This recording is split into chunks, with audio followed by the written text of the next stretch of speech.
Hello, Algebra 1 families. This is Mrs. Heinzman making a video for you strictly discussing how I grade in this class, where you can find your students' grades, and how you can help them, encourage them to get caught up and pass my class if they happen to not be passing. So, the first thing I want you to look at is this is how the course appears for your students. And I have lit up the materials tab, you can see right there, because this is where we're going to begin. I have another video that describes how to navigate my course and how to help your student find out what we are doing and inform yourself of what we are doing on any given day. This is strictly focused on grading. So the first thing you're going to do is you're going to find the module that they're working on. We're working on module 18 right now, but it wouldn't matter. They're all formatted the same. So we're going to open this up, and you're going to notice that at the top, before all of the daily assignments, you'll see a guide map for mastery. That tells your student exactly what skills they are going to be assessed on at the end of this process, this module, and sample problems that they are going to see on a test. So I'm going to pause for a minute so I can open this up, click on it, and open it up and show you what it looks like. Okay, so here is the guide map for mastery for Module 18. Along the left-hand column are the number of skills and the description that your student will have to pass in this module. The first one, you can see here, I can solve a quadratic equation by taking square roots. That's one of the several methods that your student learns. Here are the levels of complexity that your student will have a choice. This part here is a choice. The mild level is a C level work. Medium level is B level work, and A level work is demonstrated by being able to solve spicy problems, okay, the most complex. Some skills, like all the skills in this module, none of them have mild level. That happens near the end of the school year or near the end of a semester. This, sometimes they only have one level, like skill 4. That level is right here, you see. It's only medium. So that means that when your student passes this skill, they will get 6 out of 6, which is 100%. So my grading score for each skill is out of a possible 7 points. 7 is 100% for spicy problems. 6 is 86% when you have the choice of medium or spicy, and mild is 71%, once again, when you have the choice between mild, medium, and spicy.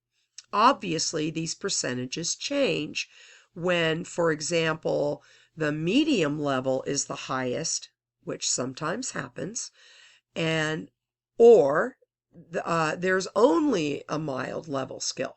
Okay, so that explains that. Now let me click on the sample problems and give you an idea of what that looks like. These are problems that your student is going to see on the test. So here are examples with explanations for the levels. For example, this is a medium level question. This is a spicy level question for skill 1. You can see I've got these separated by skill 2. Skill 3 is over here, and skill 4 finishes it up. Okay? So your student always knows what their test is going to look like and what they need to accomplish in order to get through. So now I'm going to pause the video to protect the identity of the student whose page we're looking at, and I'm going to explain to you how to go to the Grades tab and figure out why your student's grade is what it is and exactly what they need to do to fix it.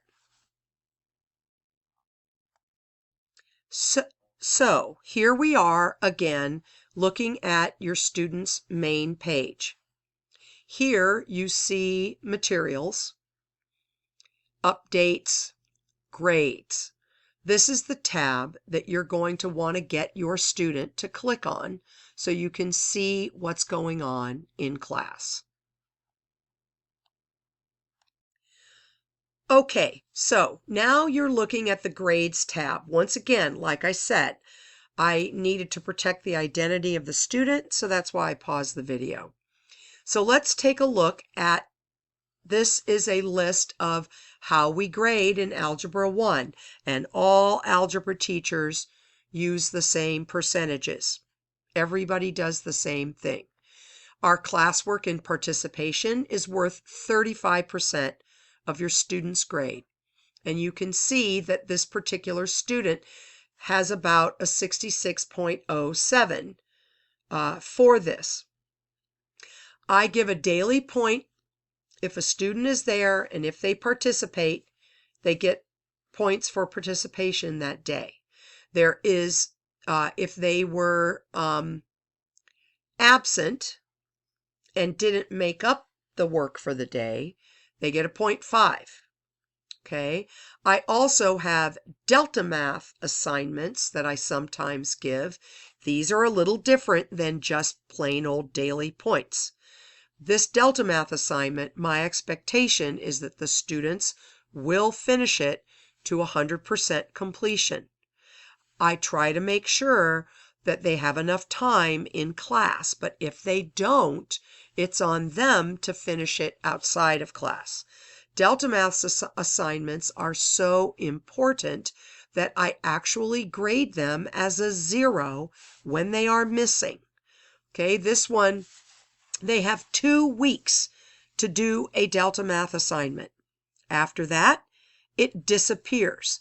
Now, of course, if a student is very sick, if a student is traveling for an extended period of time without access to the internet, communication with me will result in a student being given an extension on that assignment. But even for my IEP and 504 students, I don't have any students who have more than 2 weeks allotted to them to finish an assignment. And like I said, I try very hard to make sure that the number of minutes worth of work is around 30 and no more than that. So now let's go down to where the magic really happens, and that's in my summative assessments, the skills. I balanced my grade book so that the classwork and even the quizzes don't account for that much of their grade. The majority of a student's grade is based on passing these skills. Students have unlimited time to pass them. They can take them as many times as they need. I have different versions for each skill, and it doesn't matter how long ago we covered the skill. The skills are open to the students until May, and then they will not be able to make them up anymore. Okay? So when a student hasn't passed a skill, it goes in the grade book as a 0. Okay? Here you see the first 2 modules. This was module ER. I gave that test January 19th. Here the student has passed 2 out of those 4 skills. Okay? This module, Module 15, we took that test at the beginning of February. This student hasn't passed any of those skills. They have had several opportunities to contact me, make arrangements to stay after school. They're always given time on block day, or I will give them a pass to come to my homeroom if they're not in my homeroom class.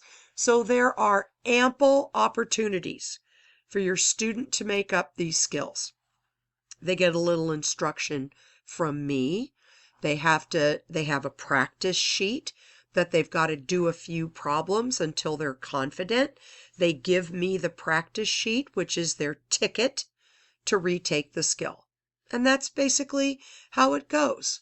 So thank you so much, parents, for listening. Oh, by the way, one more thing.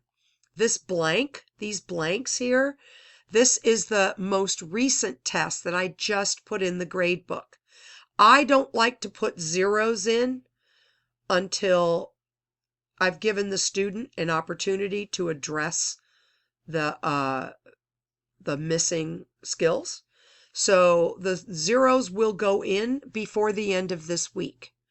But if this student had passed any of these skills, the score that they passed would be in there. But this student didn't, so they're going to have zeros here, but they've got time. And some of these skills are so easy, they can be passed in 5 minutes. That's how simple they are. Some of them are more complex and take a little more time. So anyway, now parents, thank you so much for listening. I hope this was helpful. Please reach out to me. My contact information is right on Schoology or on the school website. I have an open door policy, and you may call me anytime or email me, and I will get back to you definitely as soon as I possibly can, definitely within 24 hours. So thank you so much, and I hope to talk to you again soon.